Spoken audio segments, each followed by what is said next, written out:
A preguiça não é o que você está pensando. Quero conversar hoje com você sobre o pecado da preguiça, por que é pecado e que, na realidade, o que significa realmente preguiça.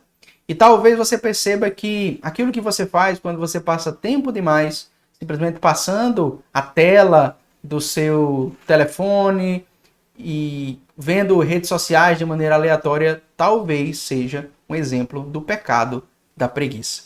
Nesse vídeo eu quero te ajudar a entender o que significa isso, e a única coisa que eu peço é que você curta esse vídeo, se inscreva nesse canal. Fazendo isso, você vai me ajudar a alcançar mais pessoas. Então, vamos aqui trabalhar com a definição. O que é tristeza?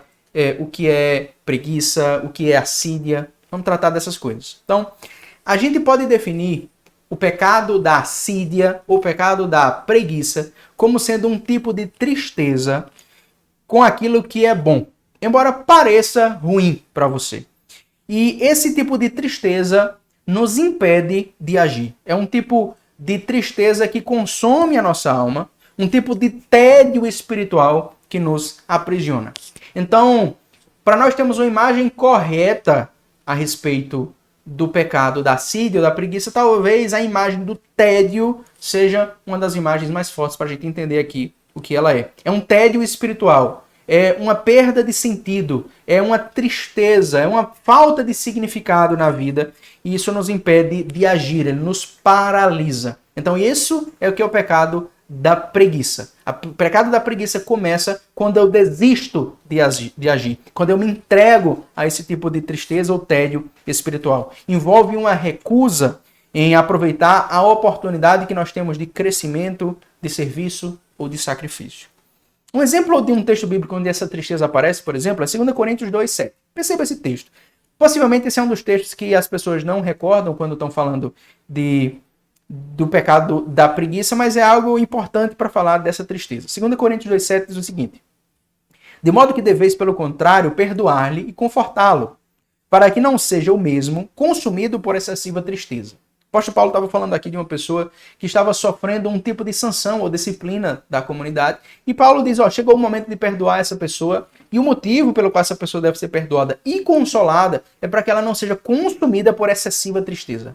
Então, quando a gente fala do pecado da assídia ou da preguiça, é essa tristeza que nós estamos falando. É um tipo de tristeza que vem sobre nós e que não é uma tristeza que nos fortalece. Não é o arrependimento pelo nosso pecado, não é uma tristeza que nos motiva a mudar. Não é uma tristeza que nos motiva à transformação. É uma tristeza que nos paralisa, que nos prende.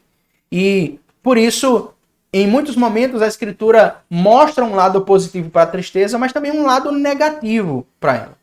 Então, nesse sentido, podemos falar de uma tristeza segundo Deus, que é aquela que nos leva ao arrependimento, mas é uma tristeza mundana, a tristeza segundo o mundo, que é aquela que nos paralisa, que nos leva para a morte. Então, a tristeza mundana é essa tristeza que leva para a morte.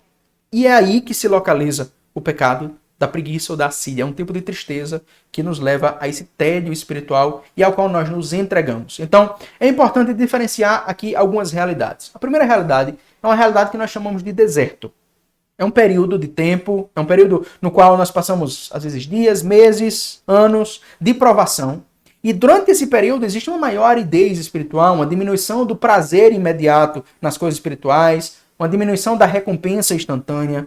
E nesse momento, nós ainda estamos obedecendo. O fato de nós passarmos por um tempo de deserto não significa que nós estamos pecando. Isso não é o pecado da preguiça, isso não é a assídia ainda. Passar por um deserto é natural. Cristo passou por um deserto, todos os santos, o apóstolo Paulo, por exemplo, escreveu 2 Coríntios, aquela carta, passando por um grande deserto. Então, durante o deserto, a obediência permanece. Nós estamos obedecendo ao Senhor. Mas a obediência se torna mais difícil. A obediência se torna mais custosa. Nós desejamos um rio, mas lutamos por uma gota.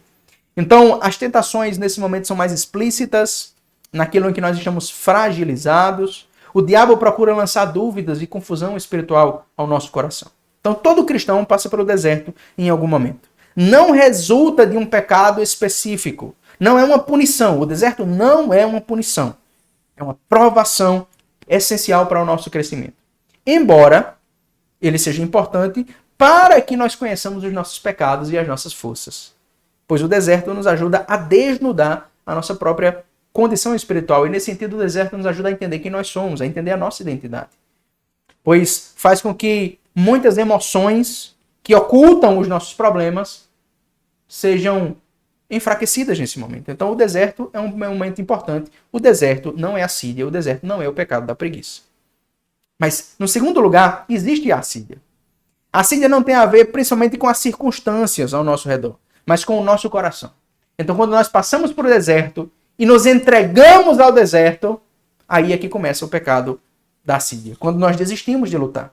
Acontece todo o deserto ao nosso redor, mas a assídia envolve o desespero, a aceitação. Eu estou longe de Deus mesmo, e eu não tenho como buscá-lo, eu vou me entregar mesmo, eu vou pecar, é difícil, eu não quero. Ela é uma paixão da carne sobre a nossa alma, mas envolve também uma desobediência e um consentimento nosso, uma desistência de lutar no deserto. Portanto, com algum grau de rejeição à graça de Deus e de abandono da continência do caminho, em busca da comodidade. É aí que nós vemos muitas vezes o pecado da preguiça. Pessoa que deseja apenas comodidade. Na maior parte das vezes em que nós passamos pelo deserto, especialmente quando somos mais inexperientes, nós caímos em algum tipo de assídia. Essa desistência é muito perigosa, porque pode levar à apostasia. Primeiro você desiste do amor, depois você desiste da esperança e, por fim, se não se arrepender, desiste da fé. E existe uma terceira coisa que também não pode ser confundida, que é a noite escura da alma, que é uma forma de deserto, mas mais profunda. A gente não vai detalhar ela aqui. O que eu quero que você diferencie é as circunstâncias ao nosso redor, aquilo que a nossa carne exige e a nossa vontade, nosso consentimento, a nossa desistência. Sua carne pode sentir o desejo da comodidade. Ao redor, as circunstâncias podem tornar as coisas espirituais muito difíceis. Mas nada disso significa que você desistiu. O pecado da assídia é quando nós desistimos. Quando nós dizemos, não, eu quero mesmo é a comodidade, eu quero mesmo o caminho mais fácil. Então, o pecado da assídia ou da preguiça pode ter duas formas. Uma é a preguiça propriamente dita. A indolência em realizar os nossos deveres, negligência das nossas responsabilidades, procrastinação, o uso desregrado do nosso tempo. Essa é a primeira forma do pecado da assídia, uma forma muito comum.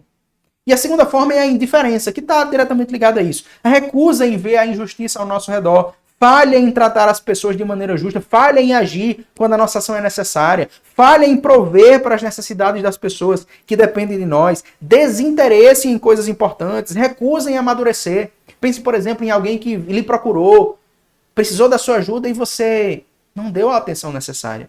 Indiferença. Procurou apenas a comodidade, o mais fácil. Nós temos que aprender que, com essas coisas, nós observamos que a preguiça, o pecado da assídia, é um dos pecados mais comuns no mundo de hoje. As pessoas costumam falar muito de pecados sexuais, as pessoas costumam falar muito de pecados ligados aos bens, à avareza e tudo mais. Mas, provavelmente, na raiz de tudo isso, está a nossa indolência, o nosso desejo pela comodidade, o pecado da assídia, o pecado da preguiça, a desistência de lutar. E com isso nós temos que aprender que esse pecado envolve uma tristeza no nosso coração. E nós devemos vencer a tristeza com a alegria. Vencer com a alegria que leva à ação. A alegria nos leva a agir. Enquanto esse tipo de tristeza nos paralisa, a alegria nos leva à ação. E essa ação envolve a oração, envolve o serviço, envolve o sacrifício. Não dirigindo os olhos ao mal que nos entristece, mas ao bem que Deus nos deu. Na natureza, na graça. Nada fortalece a nossa devoção tanto quanto contemplarmos o amor de Cristo na sua paixão, no seu sofrimento. Por isso, comece agora a celebrar essas coisas da maneira como você puder. Talvez você já tenha um hábito da preguiça, um hábito da assídia, um amor exagerado pela comodidade.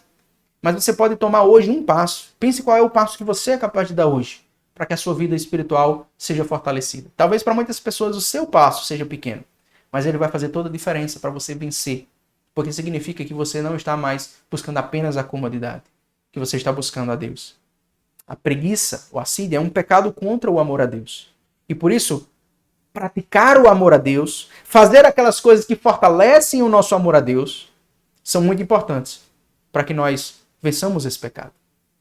Chamemos o Espírito Santo, Busquemos praticar as disciplinas espirituais da maneira como nós pudermos hoje, porque isso será essencial para nós vencermos essa indiferença, essa preguiça, essa assídia, essa tristeza que deseja consumir a nossa alma. Deus nos chamou para a alegria eterna.